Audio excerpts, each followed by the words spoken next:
we learned that Brian told the laundries that he was going for a hike to relieve some steam from the pressure of the people in the crowd that had collected outside of the laundry's house. This is perhaps the craziest part of the Petito case, the fact that despite the media camped out on the laundry's lawn, laser focused on that front door, and in spite of a local crowd baying for blood day in and day out, Brian managed to sneak off and give literally everyone the slip. And I think this also shows what a sneak Brian was, but it also raises a few interesting questions. One is, if Gabby's case hadn't become high profile, if it wasn't in the media to the extent that it was, and if folks weren't camped out on the lawn hollering, pressuring Brian, wouldn't he have just expected to continue his life, continue to live happily ever after? I got nightmares in my head, I fear thoughts build up until I can't breathe. My mind fills up into a creature, and it haunts me somewhere much deeper. I got nightmares in my head. Hello and welcome to True Crime Rocket Science. Now, for 2 weeks, Brian probably assumed he had gotten away with murder. Because think about when Brian disappeared. Not for 2 whole weeks. And when he arrived home, he first went camping with the family. And so when he was home, and even Gabby's family seemed to accept initially that maybe Gabby had gone off on her own. Remember, Gabby was only reported missing by her own family on September 11th, 2 weeks after going radio silent. So they seemed to almost take their cue from Brian that it was much ado about nothing. It wasn't really a big deal. And so Brian disappeared just after he was made a person of interest, and very close to the time the search descended on Spread Creek, where he had to have known it was just a matter of time before the gig was up, before they found her. And would they have found her if not for the fluke footage from Red, White, and Bethune? Now, in this analysis, I'm going to take you on the ground, boots on the ground, into the Myakkahatchee Creek Park area. I went there myself on the 8th of May last year. I went there in the same vehicle that Brian went there in, a Ford Mustang. I parked in the same parking lot. I walked the same path through the same woods. What were my impressions? What did it look and feel like? What insights do we get from this effort? So if you find my photos and footage interesting, insightful, please hit the thanks button. Bear in mind I had to drive there from another crime scene in Orlando, the whole one dealing with the Casey Anthony case. I had to hire a car. I had to fly from New York basically to Florida.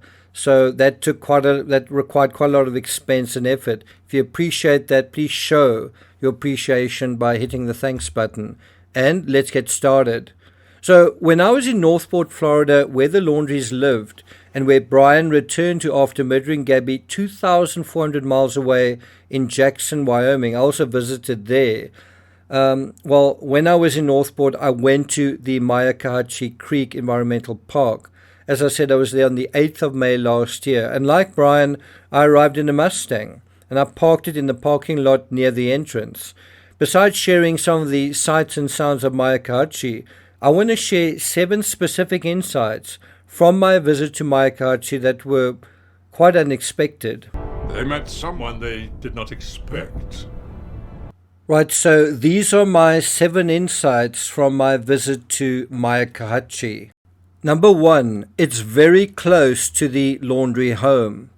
Like Brian, I drove from the laundry home on Wabasso Avenue to Myakkahatchee, and I was astonished just how near it was. And it was virtually a straight line, driving in a straight line for 5 miles that took less than 10 minutes to drive. Its absurd nearness and ease to reach made me think that Brian likely went there a lot. It's kind of an interesting place nearby. And we know that he did. We know that his parents said that he did go there often. And this footage from episode 1, where Brian is filming Gabby skateboarding from a vehicle, is, I'm pretty sure, adjacent to Myakkahatchee. I also want to say that although I like America and I've traveled across America from Oregon to Long Island, from California to Wyoming, from Boulder, Colorado to Austin, Texas, I found Northport, and especially the neighborhood in Wabasso Avenue where Gabby stayed with the laundries, I found that a little underwhelming. A pleasant neighborhood, but compared to the rest of America, it has so much more to offer, the rest of America.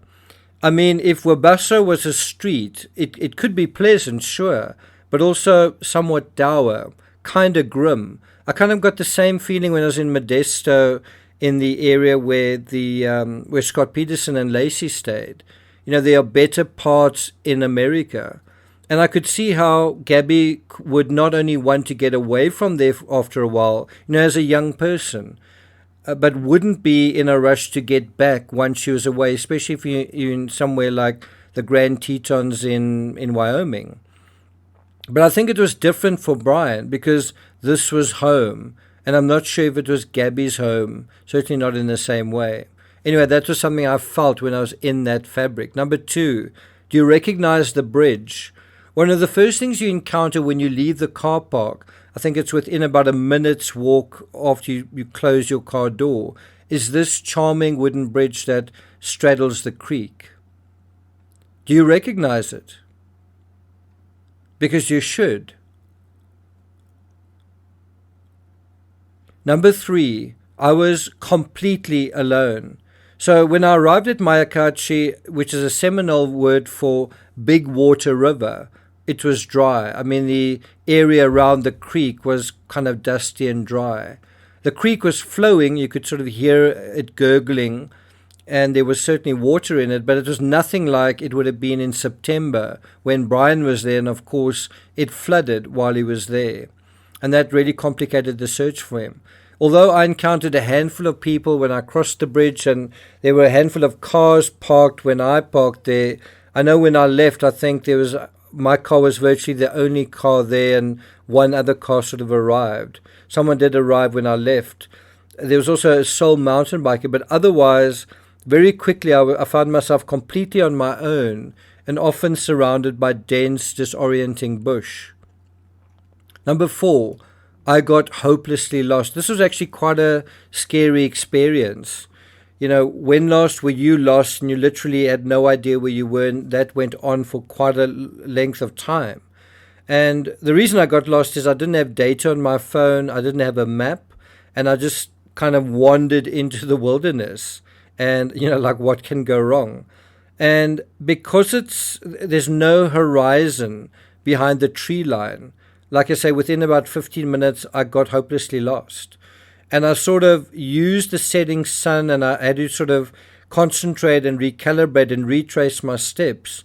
I had to use, to some extent, the distant sound of cars driving on the highway to navigate. But I was definitely completely lost for around 20 to 30 minutes with dusk imminent. I was a little bit frightened, to be quite honest. On Netflix, they show an aerial view of that area. It just becomes an endless wilderness. And you can imagine getting swallowed up in it. Brian sneaked out of Wabasso and gave people the slip on September 17th. His remains, basically a skeleton of Brian, was found only on October 21st. So in a sense, even the searchers, the locals, kind of got lost searching for Brian. People criticized the cops for not being able to find Brian for more than a month after he was reported missing. And at the time, with an army of people, I mean, just the number of searchers, I think there were drones, there were helicopters, there were people on all sorts of vehicles, they still couldn't find him. There were people with dogs as well. It didn't seem possible that Brian couldn't be found, given the resources that were brought to bear. Incredibly, just as we saw in the search for Kaylee Anthony, whose body was also found in a wooden area, Brian's body was only about a mile from where his car was parked, but the bush is really thick and it's everywhere. I mean, if you're not a local, it's hard to know where to even start looking. And you would think a tracker dog starting from where Brian left the Mustang ought to have made finding him a slam dunk. Well, it's easy to say in hindsight. And this is where Brian parked. And this is where I parked.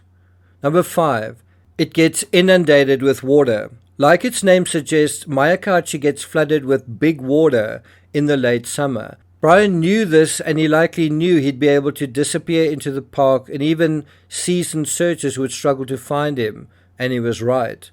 While Brian was missing, I remember people speculated about him being this Bear Grylls type outdoorsman, but I didn't think he was likely roughing it in that sense. And it turns out he was likely only out in the park for a day or two before he took his own life. He had taken a backpack full of hiking equipment, a tent, food. They believed he was going to return. Number 6, the vehicle had to have been missing for 2 days as well. Now, when you drive there and you park there, you kind of think, well, first of all, how did they not notice the laundry vehicle parked there? I just mean locals. And then also, didn't people notice that a vehicle was missing from the driveway? Because Brian was literally missing with a vehicle for 2 days before the laundry said anything. Now, it's possible in the beginning he did fool his folks into thinking that he was just going out camping. The same investigator says that he did it all the time, probably had been to Myakkahatchee and camped there many times. There's some footage of Brian roasting marshmallows with Gabby. One wonders whether that was at Myakkahatchee, because Brian did leave the house with a tent and food. He'd packed that and taken that with him. I can't help wondering if Brian initially intended to camp or even become a fugitive. And I remember at the time imagining Brian sitting out in the wild or even at one of the picnic tables in the park. And I mean, he likely used a table when he wrote those notes in his notebook about what happened. Anyway, in real time when Brian was missing, I remember thinking that was Brian watching the news on his phone of the search for Gabby like a hawk. Remember, news was coming in on the hour, sometimes every few minutes, 24/7. And then once Gabby's body was found, well, Brian knew it was a fait accompli. I just think that scaly Brian, that's the kind of thing that he would do. Number 7, Brian was armed. Now, I wouldn't be surprised if the laundries thought, perhaps even hoped, that he was going on the run. In a sense, he was trapped in a cage in terms of that house, and they were kind of trapped there with him. And so perhaps him going on the run would give everyone some relief, especially given the circumstances. Did you do a welfare check on that guy? I think he's in trouble in the house. Think about it. If the laundries didn't want Brian to get caught, didn't want Brian to get in trouble, didn't really want to cooperate with law enforcement, why did they ask law enforcement to do a welfare check? Why did the laundries tell law enforcement Brian was gone when they didn't seem to tell them anything while Gabby was gone? Quite an interesting question, right? Now, possibly the answer is because at some point they realized one of the guns were missing, and the laundries, as I remember, had an arsenal of weapons. Wasn't it around about a dozen?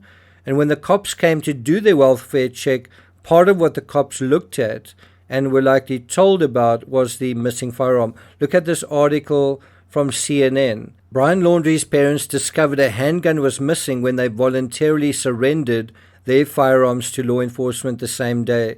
That seems to be the context of why they told law enforcement. If a gun wasn't missing, would they have contacted law enforcement? Now, one also gets a sense of Brian's fondness for guns and his outright weirdness from this disturbing self-portrait, which is also echoed in some of his art. This image and footage of Gabby firing a gun out the window of the Mustang was likely captured near Myakkahatchee as well.